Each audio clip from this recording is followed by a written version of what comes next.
ஆண்டவராகிய இயேசு கிறிஸ்து நாமத்தில் உங்கள் யாவருக்கும் என்னுடைய வாழ்த்துக்கள். எகிப்திலிருந்து நித்தியம் வரை ஃப்ரம் ஈஜிப்ட் டு எட்டர்னிட்டி என்கிறதான வேதபட தொடர்ச்சியிலே இன்றைக்கு நாம் பார்க்க இருப்பது யாத்திராகமம் 30ஆம் அதிகாரம். இன்றைய செய்தியின் தலைப்பு தூபபீடம், தண்ணீர் தொட்டி, அபிஷேக தைலம் மற்றும் தூப வழக்கம், the altar of incense and bronze laver, anointing oil and perfume. 28ஆம் அதிகாரம் 29ஆம் அதிகாரத்திலே ஆசாரியர்களுடைய வஸ்திரம் எப்படி இருக்க வேண்டும், அவர்கள் எப்படி தங்களை தண்ணீரினாலே கழுவி வஸ்திரங்களை உடுத்தி தங்களை அபிஷேகம் செய்து கொண்டார்கள். லேவியராகமம் 1-5 வரை சொல்லப்பட்டதான 5 விதமான பலிகள் எப்படி செய்ய வேண்டும் என்பதாக நாம் பார்த்தோம். முதலாவதாக சர்வாங்க தகன பலி, த பர்ன்ட் ஆஃபரிங், லேவியராகமம் 1ஆம் அதிகாரத்திலே. போஜன பலி, த கிரெயின் ஆஃபரிங் 2ஆம் அதிகாரத்திலே. சமாதான பலி, the peace offering, the wave and heave offering, the லேவியராகமம் 3ஆம் அதிகாரத்திலே. பாவ நிவாரண பலி, சின் ஆஃபரிங் 4ஆம் அதிகாரத்திலே ஒரு காளை பலியாக செலுத்தப்படுகிறது. 5ஆவதாக குற்ற நிவாரண பலி, த கில்ட் ஆர் ட்ரெஸ்பாசிங் ஆஃபரிங், லேவியராகமம் 5ஆம் அதிகாரத்திலே ஒரு ஆட்டுக்கடா, இங்கே 2 ஆட்டுக்கடா செலுத்தப்படுகிறதாக நாம் பார்த்தோம். ஒவ்வொன்றும் நம்முடைய ஆண்டவராகிய இயேசுவை வெளிப்படுத்துகிறது என்பதை டீட்டெயிலாக பார்த்தோம். இப்பொழுது 30ஆம் அதிகாரத்திலே வந்திருக்கிறோம்.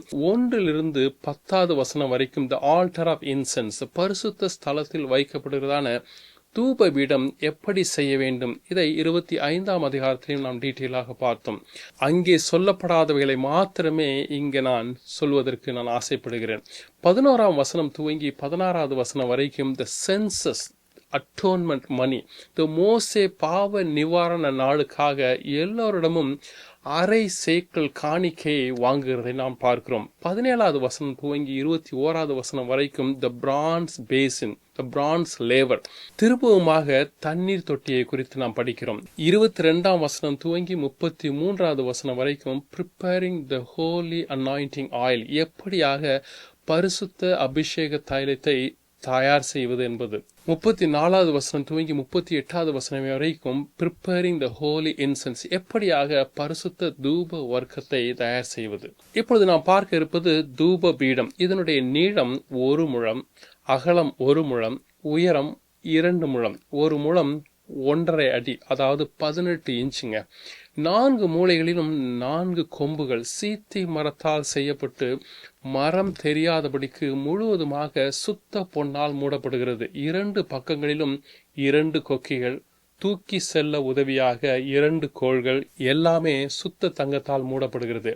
இந்த தூபபீடம் இருக்க வேண்டிய இடம் முதல் அறையான பரிசுத்த ஸ்தலம், அதாவது மகா பரிசுத்த ஸ்தலத்தின் திரைச்சீலைக்கு சற்று முன்பதாக வைக்கப்படுகிறது. இரவும் பகலும் ஓயாமல் நெருப்பு அல்லது இன்சென்ஸ் எரியப்பட வேண்டும். இதில் போடப்படுகிறதான தூப வர்க்கங்கள் எப்படி செய்ய வேண்டும் என பின்பதாக நாம் படிக்க போகிறோம். இது துதி ஸ்தோத்திரத்தை வெளிப்படுத்துகிறது என்பதாக நாம் அறிய முடிகிறது. ரெவலேஷன், வெளிப்படுத்தின விசேஷம் 8ஆம் அதிகாரம் 3வது வசனத்திலே வேறொரு தூதனும் வந்து தூபம் காட்டும் பொற்கலசத்தை பிடித்து பலிபீடத்தின் படியிலே நின்றான்.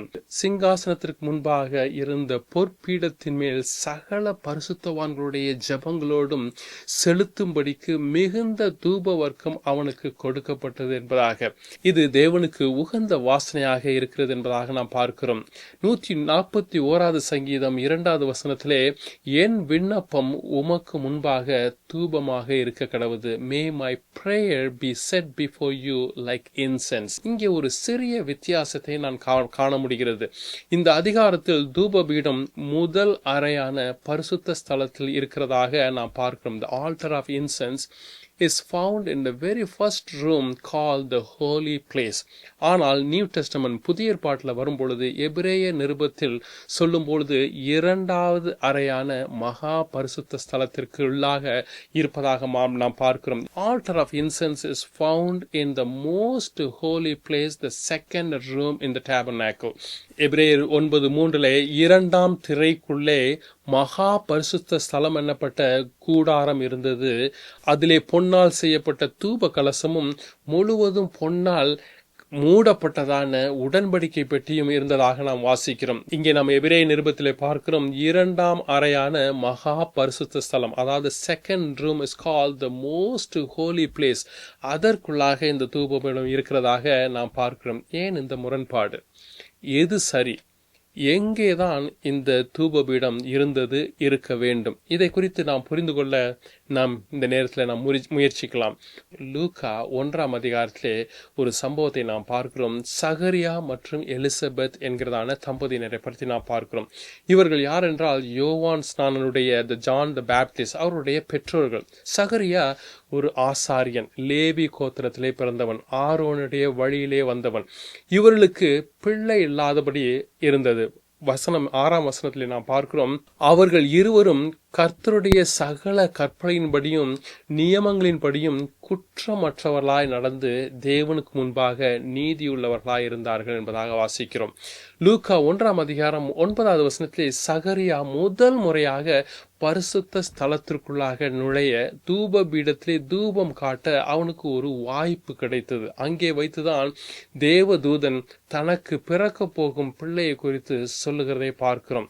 1ஆம் அதிகாரம் 5வது வசனத்திலே அவன் பிரதான ஆசாரியன் அல்ல, அவன் ஒரு ஆசாரியன் மாத்திரமே. பிரதான ஆசாரியன் மாத்திரமே மகா பரிசுத்த ஸ்தலத்திற்குள்ளாக, அதாவது த மோஸ்ட் ஹோலி பிளேஸ்க்குள்ளாக வருடத்திற்கு ஒரு முறை மாத்திரம் நான் போக முடியும். ஏறக்குறைய 400 வருடத்திற்கு பிறகு தேவதூதன் தூப பீடத்தின் அருகிலே நின்று இவன் சகரியாவோடு பேசுகிறதை நாம் பார்க்கிறோம். The 400 years, the dark period, the silence period was broken at the altar of incense. அவன் சென்ற இடம் முதல் அறையான பரிசுத்த ஸ்தலம், தூப பீடம் இருந்ததான இடம், முதலாம் அறை, the very first room called the holy place. ஆனால் எபிரேய நிருபத்தின் ஆசிரியர் இயேசுவை பிரதான ஆசாரியனாக சித்தரிக்கிறதை பார்க்கிறோம். எபிரேயர் முழுவதுமே பிரதான ஆசாரியனை குறித்ததான ஒரு நிருபமாக காணப்படுகிறது. The author of Hebrews exposes Jesus as high priest. பிரதான ஆசாரியன் ஹை priest என்கிறதான வார்த்தை ஏறக்குறைய 15 முறைக்கு மேலாக வருகிறதை நாம் பார்க்கிறோம். இந்த பிரதான ஆசாரியன் வருடத்திற்கு ஒரு முறை அந்த மகா பரிசுத்த ஸ்தலத்திற்குள்ளாக அந்த திரைக்கு அந்த பக்கம் போகும் பொழுது இந்த தூப பீடத்தை நகர்த்தி அந்த பக்கம் வைத்து அவன் தூபம் காட்டுகிறதை பார்க்கிறோம். அதனால்தான் தூப பீடம் 2ஆம் அறையான மகா பரிசுத்த ஸ்தலத்திற்குள்ளாக இருப்பதாக நாம் பார்க்கிறோம். தூப பீடம் தான் வருடத்திற்கு ஒரு முறை உள்ளே வைக்கப்படுகிறது. மற்ற நாட்களிலே திரைக்கு வெளியாக, அதாவது முதல் அறையான பரிசுத்த ஸ்தலத்தில் காணப்படுகிறது. இதிலே முரண்பாடுகள் என்று சொல்லுவதற்கு ஒன்றுமே இல்லைங்க. There is absolutely no contradiction but different contexts. இயேசுவின் மரணத்தினாலே திரைச்சீலை கிழிக்கப்பட்டு 2 அறையும் ஒன்றாக இணைக்கப்படுகிறது. The veil is torn. ஆசாரியர்களாகிய நாம் எந்த தடையும் இல்லாதபடிக்கு பிரதான ஆசாரியனாகிய நம்முடைய ஆண்டவராகிய இயேசு கிறிஸ்துவின் உதவியோடு, அவருடைய இரத்தத்தின் உதவியோடு மகா பரிசுத்த ஸ்தலத்திற்குள்ளாக பயமில்லாதபடிக்கு அப்பா பிதாவே என்று சொல்லி உரிமையோடு நாம் இன்றைக்கு செல்ல முடியுங்க. ரெவலேஷன் வெளிப்படுத்தின விசேஷம் 8ஆம் அதிகாரம் 3வது வசனத்திலே நான் பார்க்கிறோம், பிரதான ஆசாரியன் இயேசு பரலோகத்தில் ஏறினார் என்பதாக. தூப பீடம் பரலோகத்திற்கு எடுத்து கொள்ளப்பட்டது. Jesus went to heaven. Altar was taken to heaven. Jesus is praying and interceding for us. He is not praying for the entire world. இயேசுவின் உதவி இல்லாதபடிக்கு ஒருபோதும் ஒருவனும் பிதாவினிடத்திலே நேராக போக முடியாது. No one can go straight to the Father without Jesus being the high priest and the altar of incense. இயேசுவே வழி. எந்த ஒரு வழியும் மனிதர்களுக்கு கொடுக்கப்படவில்லை. இப்போது வசனம் 9 தேவன் கொடுக்கிறதான ஒரு எச்சரிக்கையை நாம் பார்க்கிறோம். தூப பீடத்தின் மீது சர்வாங்க தகன பலியோ அல்லது burnt offering, போஜன பலி, grain offering, சமாதான பலி, the peace offering ஒருபோதும் செலுத்தக்கூடாது. Prayer is not the place the sacrificial atonement is made. ஜெபிக்கிற இடம் இயேசுவின் பாவ நிவாரணத்தை நினைத்து கலிகூறுகிற இடமாக அமைய வேண்டும். It's the place the sacrificial atonement is remembered and enjoyed. ஜெபத்தின் மூலமாக ஒருபோதும் நாம் ரட்சிக்கப்பட முடியாதுங்க. அதை நாம் புரிந்து கொள்ள வேண்டும். We cannot save ourselves through our prayer. நாம் ஜெபிப்பது அல்லது ஆண்டவரிடத்தில் நன்றி கூறுவது இயேசு நமக்காக சிலுவையிலே செய்து முடித்த பாவ நிவாரணத்தினாலே அதை நினைத்து ஜெபிப்பதற்காக இந்த வந்திருக்கிறோம். We pray because Jesus have finished the work at the cross. இரண்டையும் கலந்து செய்யக்கூடாது. முடியாது என்கிறதான ஒரு எச்சரிக்கையை நாம் பார்க்கிறோம். இங்கே ஸ்துதி ஸ்தோத்திரம் மாத்திரம்தான் அங்கே காணப்பட வேண்டும். இயேசுவை முழுமையாக ஏற்றுக்கொண்டவன் மாத்திரம்தான் உண்மையாக நம்முடைய இருதயத்தின் அடி ஆழத்திலிருந்து ஜெபிக்க முடியுங்க. இந்த தூப பீடத்திற்கும் மற்ற பீடங்களுக்கும் அதிக வித்தியாசங்கள் உண்டு. The incense altar is different from other altars. முதலாவதாக சர்வ அங்கமும் பலியாக செலுத்திவிட்டு தான் இந்த ஸ்துதி ஸ்தோத்திரங்களை நாம் செலுத்த முடியும். நம்மையே ஜீவ பலியாக கொடுத்து விட்டு தான் இந்த அறைக்குள்ளாக, அதாவது பரிசுத்த ஸ்தலத்திற்குள்ளாக நாம் பிரவேசிக்க முடியும். அதுதான் நாம் செய்கிறதான புத்தியுள்ள ஆராதனையாக இருக்க முடியும். இரண்டாவதாக போஜன பலி. அவர் நமக்காக போஜனமாக, நமக்காக யெகோவா ஈராவாக பலிபீடத்திலே தம்மை பிரகாரத்திலே வைத்து தன்னையே கொடுத்தாருங்க. அதை ஏற்றுக்கொண்ட ஒருவன் மாத்திரம்தான் இந்த அறைக்குள்ளாக வந்து அவரை முழு மனதோடு ஆராதிக்க முடியும். மூன்றாவதாக சமாதான பலியாக நம்மையும் தேவனையும் ஒன்றாக இணைத்ததான தேவனுடைய ஒரே குமாரனாகிய ஆண்டவராகிய இயேசு கிறிஸ்து பிரகாரத்தில் வைத்து, பலிபீடத்திலே வைத்து அவர் அடிக்கப்பட்டார். அவர் தன்னையே ஒப்பு கொடுத்தார். இந்த மூன்று பலிகளும் பிரகாரத்தில் வைத்து, வெளியிலே வைத்து நடைபெற வேண்டியதான ஒரு காரியம். அதை ஏற்றுக்கொண்ட ஒருவன் மாத்திரம்தான் இந்த இடத்துல வைத்து நாம் அவரை ஆராதிக்க முடியும். கொம்புகள் மீது வருடத்திற்கு ஒரு முறை பாவ நிவாரண பலியின் மிருகத்தின் இரத்தத்தை அதிலே தடவ வேண்டும். மற்ற நாட்களிலே தடவக்கூடாது. வெளியிலே அடிக்கப்பட்டதான இயேசுவின் இரத்தத்தை கொம்புகளிலே, நம்முடைய ஸ்துதி ஸ்தோத்திரம் இயேசுவின் இரத்தத்தினாலே நான்கு புறமும் சூழப்பட்டிருக்கிறதுங்க. பிசாசு ஒருபோதும் நம்முடைய ஸ்துதி ஸ்தோத்திரம் ஜெபிக்கும் பொழுது அவன் தடை செய்யாதபடிக்கு, தடை செய்ய முடியாதபடிக்கு நம்முடைய ஸ்துதி ஸ்தோத்திரமானது இந்த இரத்த கோட்டைக்குள்ளாக, நம்முடைய ஸ்தோத்திர பலிகள் இரத்த கோட்டைக்குள்ளாக சூழப்பட்டிருக்கிறது என்பதை நாம் புரிந்து கொள்ள வேண்டும். இதில் போடப்படுகிறதான நெருப்பு பிரகாரத்தில் உள்ள பலிபீடத்தில் இருந்து கொண்டு வர வேண்டும். The burning coals to be carried from the courtyard into the holy place. இதிலேயும் ஒரு எச்சரிக்கை, வார்னிங் என்னவென்றால், வேறு எங்கிருந்தும் இந்த நெருப்பை கொண்டு வரக்கூடாது. அந்நிய அக்கினி என்று அழைக்கப்படுகிறது. த ஸ்ட்ரேஞ்ச் ஃபயர், த வித்தியாசமான நெருப்பு. லேவியராகவும் 10ஆம் அதிகாரம் 1-2 வரைக்கும் ஆரோனுடைய குமாரர்கள் ஆண்டவருக்கு பிரியமில்லாத காரியத்தை, அதாவது அந்நிய அக்கினியை நாதாபும் அபியூவும் அவர்கள் எடுத்து கொண்டு வந்து வைத்தார்கள். கர்த்தர் அவர்களை அக்கினினாலே கொன்று போட்டார் என்பதாக வாசிக்கிறோம். இது பரிசுத்தாவின் வல்லமையை, அபிஷேகத்தையும் தவறாக அல்லது பொய்யாக, ஆர்டிபிஷியலாக, ஃபேக் அல்லது ஸ்ட்ரேஞ்ச் ஃபயர் வைத்து தேவனுடைய சமூகத்தில் ஒருபோதும் நாம் பயன்படுத்தக்கூடாது. இப்பொழுது மோசஸ் டேக்கிங் எ சென்சஸ்ங்க. ஆண்டவர் உத்தரவின்படி மோசே இங்கே ஜனங்களை எண்ணுகிறதை நாம் பார்க்கிறோம். 20 வயதுக்கு மேலே உள்ளவர்களை அவன் எண்ணுகிறான். 20 வயது ஒரு வாலிப வயது, த ஏஜ் ஆஃப் அக்கௌண்டபிலிட்டி. தங்களுக்கு வாதை வராதபடிக்கு, தங்களுடைய ஆத்துமா மறிக்காமல் இருக்க ஒவ்வொருவனும் அரை சேக்கல் கர்த்தருக்காக மீட்கும் பொருளாக தர வேண்டும். தேவனுடைய கட்டளையின்படி மோசே 20 வயதுக்கு மேலே உள்ளதான மனிதர்களை எண்ணுகிறதை பார்க்கிறோம். ஆனால் 2 சாமுவேல் 24ஆம் அதிகாரத்திலே தாவீது தேவன் சொல்லாத ஒன்றை செய்கிறதை பார்க்கிறோம். ஆண்டவருடைய உத்தரவு இல்லாதபடிக்கு பெருமைக்காக ஜனங்களுடைய எண்ணிக்கையின் மீது நம்பிக்கை வைக்கிறதை பார்க்கிறோம். தாவீது சேனாபதியாகிய யோவாவை பார்த்து எத்தனை சேவர்கள் என்று அவன் என்ன சொல்லுகிறான்? மொத்தம் 8 லட்சம் பேருங்க. தாவீது இருதயத்திலே வாதிக்கப்பட்டு கர்த்தரை நோக்கி, நான் இப்படி செய்ததினாலே பெரிய பாவம் செய்தேன். இப்போது ஆண்டவரே, உமது அடியாரின் அக்கிரமத்தை நீக்கிவிடும், நான் மகா புத்தீனமாய் செய்தேன் என்றான். 70,000 பேர் அங்கே மரிக்க நேரிடுகிறதுங்க. நம்முடைய சொத்தின் மீது, நம்முடைய சுய பலத்தின் மீது, சுய நீதியின் மீது, நம்முடைய சபையில் உள்ள விசுவாசிகளின் எண்ணிக்கையின் மீது நம்பிக்கை வைப்பது கூட தேவனுக்கு ஒருவேளை பிரியமில்லாத காரியமாக இருக்கலாம். இப்போது மோசே தேவன் சொன்னதினாலே ஜனங்களை எண்ணுகிறான் என்பதாக வாசித்தோம். 20 வயதிற்கு மேலே இருக்கிறதான ஒவ்வொருவனுடைய ஆத்துமாவை மீட்கும் பொருளாக அரை சேக்கல் வெள்ளியை கொடுக்க வேண்டும். ஒரு சேக்கல் என்றால் 20 கேரா, 20 கேராஸ்.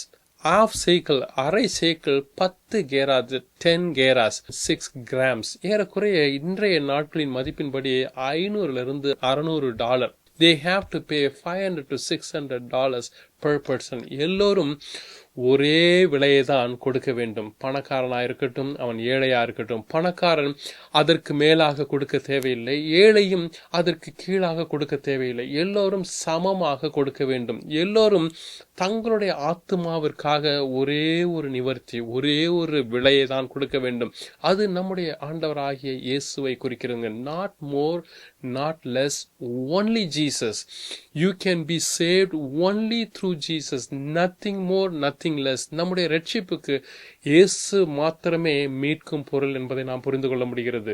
இயேசுவுக்கு மேலாக ஒன்றையும் நாம் சேர்க்கக்கூடாது. இயேசுவுக்கு கீழாக ஒன்றையும் நாம் குறைக்கக்கூடாது. இயேசுவே வழி, இயேசுவே சத்தியம், இயேசுவே ஜீவன். நமக்கும் தேவனுக்கும் இடையில் ஒரே ஒரு மாத்திரம் தான் நிற்க முடியும். Between God and man is only one mediator, which is Jesus Christங்க. அவரை காட்டிலும் ஒரு பெரிய மீட்கும் பொருள் உலகத்தில் எதுவுமே கிடையாதுங்க. அப்போஸ்தலர் நடபடிகள் 4:12 அவரால் என்றி வேறு ஒருவராலும் ரட்சிப்பு இல்லை, நாம் ரட்சிக்கப்படும்படிக்கு வானத்தின் கீழெங்கும் மனுஷர்களுக்குள்ளே அவருடைய நாமமே அல்லாதபடிக்கு வேறொரு நாமம் கட்டளையிடப்படவும் இல்லை என்றான். Jesus is essential and sufficient for all, young and old, rich and poor. இயேசு மாத்திரம் நம்முடைய ரட்சிப்புக்கு போதுமானவர். அவரே நம்முடைய ஆத்துமாவை காப்பவர், வாதை வராதபடிக்கு நம்முடைய ஆத்துமாவை காப்பவர் ஆண்டவராய் இயேசு கிறிஸ்து. நம்முடைய ஆத்துமா மரணம் அடையாதபடிக்கு, ஆத்துமா நரகத்திற்கு போகாதபடிக்கு நம்மை காப்பவர், நம்முடைய ஆத்துமாவை காப்பவர் நம்முடைய ஆண்டவராய் இயேசு கிறிஸ்து ஒருவர் மாத்திரமே. இப்பொழுது தண்ணீர் தொட்டி 17வது வசனம் துவங்கி 21வது வசனம் வரைக்கும் பலிபீடத்திற்கும் ஆசரிப்பு கூடாரத்தின் வாசலுக்கும் நடுவாக வைக்கப்படுகிறது. ஆசாரிகள் தங்களை கழுவிவிட்டு தான் ஆசரிப்பு கூடாரத்திற்குள்ளாக செல்ல வேண்டும். அவர்கள் சாகாமல் இருப்பதற்காக அது வைக்கப்பட்டிருக்கிறது. மறுபடியும் பிறக்கிறதான ஞானஸ்நானத்தின் மூலமாக பாவத்தில் மரித்ததான நாம், பாவத்திற்கு நாம் மரித்து நீதிக்கு உயிர்த்தெழுந்து இயேசுவுக்காக ஊழியம் செய்வதற்காக ஆசாரிகளாக அவருடைய சந்நிதியில் நாம் அழைக்கப்பட்டிருக்கிறோம். இதை குறித்து விரிவாக 25ஆம் அதிகாரத்தில் நாம் பார்த்தோம். தயவு செய்து அந்த வீடியோவை நீங்க பார்க்கும்படி அன்பாய் கேட்டுக்கொள்கிறேன். இப்போது வசனம் 22 துவங்கி 33வது வசனம் வரைக்கும் the preparing the holy anointing oil, எப்படியாக பரிசுத்த அபிஷேக தைலத்தை தயார் செய்வது என்பதை தேவன் மோசேக்கு சொல்லிக் கொடுப்பதை பார்க்கிறோம். ஏறக்குறைய 5 விதமான பொருட்களால் செய்யப்பட வேண்டும். வசனம் 24 நாம் பார்க்கிறோம், வெள்ளை போளம், அதாவது பியோர் மிர் 500 சேக்கல். வெள்ளை போளம் மரத்திலிருந்து எடுக்கப்படுகிறதான ஒரு பிசின் தைலம், the myrrh taken from a tree. இயேசு பிறக்கும் போது கூட கிழக்கில் இருந்து வந்ததான சாஸ்திரிகள் கொண்டு வந்ததான ஒரு கிஃப்ட் என்னன்னா வெள்ளை போளம். சிலுவையிலே தொங்கும் பொழுது வழி தெரியாமல் இருக்கும்படியாக இயேசுவுக்கு கொடுக்கப்பட்டதும் அந்த வெள்ளை போளத்திலே தயார் செய்ததான ஒரு காடிதான். இயேசுக்கு கொடுக்கப்படும் பொழுது அந்த வெள்ளை போளம் அது பெயின் கில்லர் மாதிரி கொடுக்கும் பொழுது அதை அவர் ஏற்றுக்கொள்ளாமல் அவர் தவிர்த்து விட்டார் என்பதையும் நாம் பார்க்கிறோம். இயேசுவின் சரீரத்தை வெள்ளை போளத்தினாலே பதப்படுத்தினார்கள் என்பதாக வாசிக்கிறோம். இது எப்படி எடுக்கப்படுகிறது என்றால், ஒரு மரத்தை, அந்த வெள்ளைப்பழம் மரத்தை அறுக்கும் பொழுது, அறுத்து விடும்போது அதிலிருந்து வடிகிறதான தைலம், இயேசுவின் சரீரம் கூட சிலுவையிலே வைத்து சிலுவைக்கு முன்பதாக உரிக்கப்படும் பொழுது, சாட்டையால் அடிக்கப்படும் பொழுது சரீரத்திலிருந்து வந்ததான அவருடைய பரிசுத்த இரத்தம்ங்க.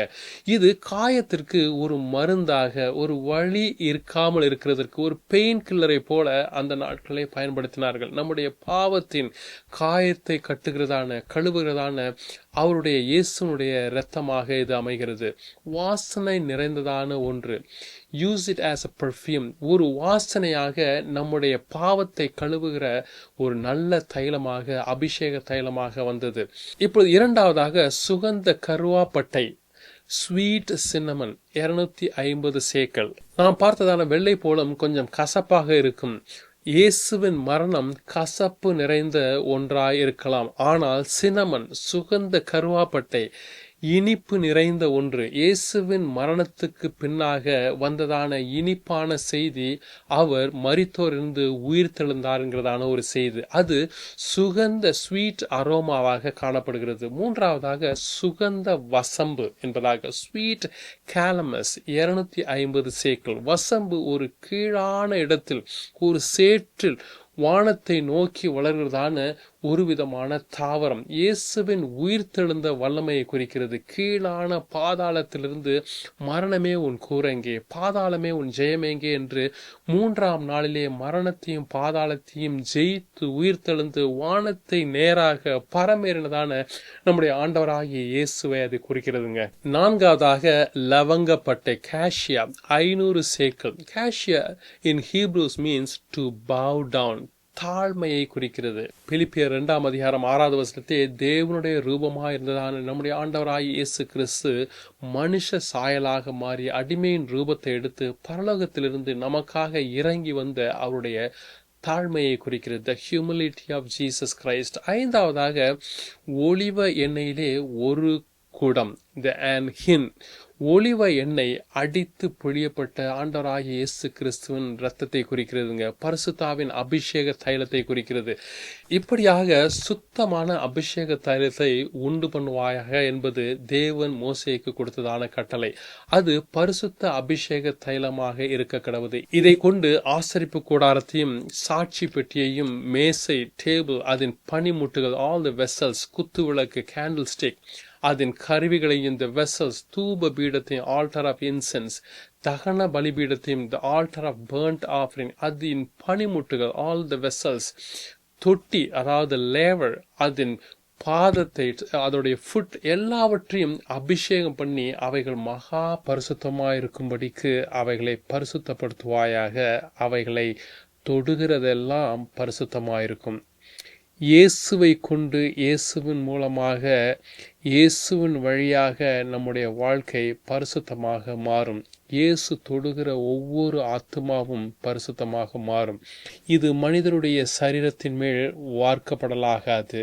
இது ஆசரிப்பு கூடாரத்தின் பனிமுட்டுகளை பரிசுத்தப்படுத்த மாத்திரம் பயன்படுத்த வேண்டும், மனிதர்கள் மீது அல்ல. இது செய்யப்படுகிறதான முறைமையின்படி அவர்கள் வேற எந்த ஒரு தைலத்தையும் செய்யக்கூடாது. இந்த ரெசிபி வேற எங்கேயும் பயன்படுத்தக்கூடாது. இது சபைக்குள்ளாக பயன்படுத்த வேண்டிய ஒன்று. இதை உங்களுக்கு சொந்த காரியங்களுக்கு, உங்களுடைய ஆதாயத்திற்காக, வியாபாரத்திற்காக, பணத்திற்காக விற்கக்கூடாது.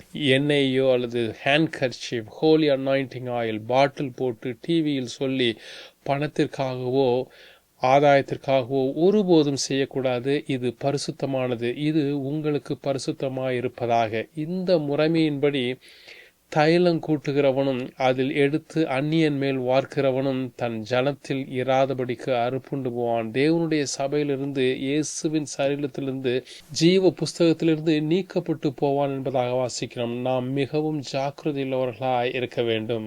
34ஆம் வசனம் துவங்கி 38வது வசனம் வரைக்கும் preparing the holy incense, எப்படியாக பரிசுத்த தூப வர்க்கத்தை தயார் செய்வது என்பது 4 வித பொருட்களால் செய்யப்பட வேண்டும். இங்கே பார்க்கிற 3 கந்த வர்க்கங்கள், 3 sweet spices. முதலாவதாக சுத்த வெள்ளை போளம், ஸ்டாட்டி. இரண்டாவதாக குங்கிலியம், ஆனிகா. மூன்றாவதாக அல்பான், கேல்பனம்.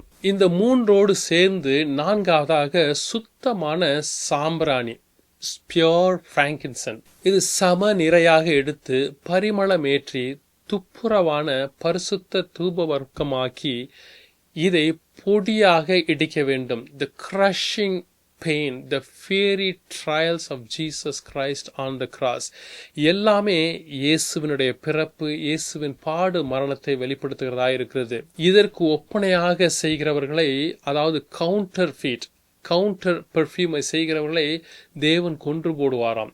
இயேசு அல்லாது வேற எந்த ஒரு ஆல்டர்னேட் அல்லது மாற்று ரட்சிப்பு நமக்கு கிடையாது. இதில் உள்ளதான தூப பொருட்களை மற்ற எந்த உபயோகத்திற்கும் பயன்படுத்தக்கூடாது. No ingredients can be used for any other purpose. Jesus cannot be used for any other purpose other than salvation. இதிலே போடுகிறதான அக்கினி பிரகாரத்தில் உள்ளதான பலிபீடத்தின் அக்கினியாக இருக்க வேண்டும். வேற எங்கிருந்தும் கொண்டு வரக்கூடாது. Fire should come only from the altar which is at the courtyard. இது உங்களுக்கு மகா பரிசுத்தமாக இருக்க கடவுது. Both anointing oil and the incense cannot be used in any other usage. நம்முடைய ஆண்டவராகிய இயேசு கிறிஸ்து பரிசுத்தமானவர். நம்முடைய ரட்சிப்புக்கு அவரே நிவாரண மருந்தாக இருக்கிறார். The Holy Spirit cannot be used for any other usage. The gift of the Holy Spirit is not for personal glorification, or no imitation, no fake and no counterfeit is allowed.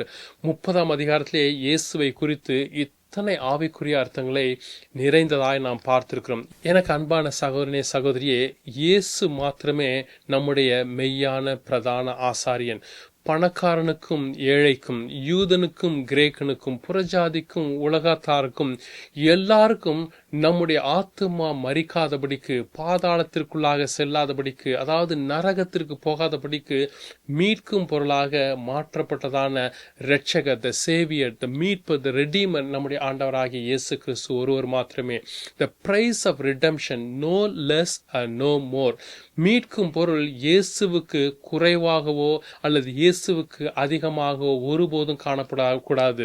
அவர் ஒருவர் மாத்திரமே. The one price, the one atonement, he is not only essential but is very sufficient for our salvation. Jesus paid everyone the same price for everyone to access God. நம்முடைய பாவத்திற்காக ஒரே ஒரு விலை, அது நம்முடைய ஆண்டவராகிய இயேசு கிறிஸ்து மாத்திரமே. நமக்காக இடித்து பிழியப்பட்டதான, நம்மை சுத்திகரிக்கிற, பரிசுத்தமாக்குகிற பரிமள தைலம், அனாயிண்டிங் ஆயில் நம்முடைய ஆண்டவராகிய இயேசு கிறிஸ்து ஒருவரே. நமக்காக நொறுக்கப்பட்ட, பொடியாக மாற்றப்பட்ட தூப வர்க்கமும், த இன்சென்ஸ், தூப பீடத்திலே போடுகிறதான சுகந்த வாசனையாக எரிகிறதான ஸ்வீட் அரோமா நம்முடைய ஆண்டவராகிய இயேசு கிறிஸ்து ஒருவரே. நமக்காக தேவனுடைய வலது பாரசத்திலே அமர்ந்து இன்றைக்கும் உங்களுக்காகவும் எனக்காகவும் பரிந்து பேசுகிறான நம்முடைய மத்தியஸ்தர் நம்முடைய ஆண்டவராகிய இயேசு கிறிஸ்து ஒருவர் மாத்திரமே. எப்படி தூபபீடம் காலையும் மாலையும் எந்நேரமும் எரிந்து சுகந்த வாசனை தருகிறதோ, அதே போலவே நம்முடைய துதியும் ஸ்தோத்திரங்களையும் எப்போதும் தேவனுடைய சமூகத்திலே எட்டுவதாக. அதுவே நாம் செய்யத்தக்கதான புத்தியுள்ள ஆராதனையாக இருக்கும். இரவும் பகலும் நம்முடைய ஸ்துதி தூபம் எப்போதும் எரிவதாக. Day and night and day let incense arise. Let the incense arise and reach the presence of God. நம்முடைய ஸ்துதி அவருக்கு தெரியப்படுவதாக. Let our praise be heard. நம்முடைய ஸ்துதிக்கும் ஸ்தோத்திரத்திற்கும் பாத்திரர் அவர் ஒருவர் மாத்திரம். He is worthy of all our praises. துதி செய்யும் பொழுது, ஸ்தோத்திரிக்கும் பொழுது நமக்கு ஒரு பெரிய ஆரோக்கியம். நம்முடைய கண்ணீர், கவலை, வியாகுலம், கஷ்டம் எல்லாமே நீங்கி போங்க. நம்முடைய இருதயம் நன்றியால் நிறையும் போது வியாதிகள் கூட மறைந்து போகிறதை நாம் பார்க்கிறோம். ஸ்துதிப்போம், ஸ்தோத்திரிப்போம். நம்முடைய ஆண்டவராகிய இயேசு கிறிஸ்துவை எப்பொழுதும் போற்றி புகழுவோம். கர்த்தரை துதியுங்கள், அவருடைய கிருபை என்றும் உள்ளது என்று இஸ்ரவேல் சொல்லுவதாக. ஆரோன் குடும்பத்தார் சொல்லுவார்கள். கர்த்தருக்கு பயப்படுகிறதான நீங்களும் நாமும் எப்போதும் சொல்லுவோம். கர்த்தர் நம்மை ஆசீர்வதிப்பாராக. ஆமென்.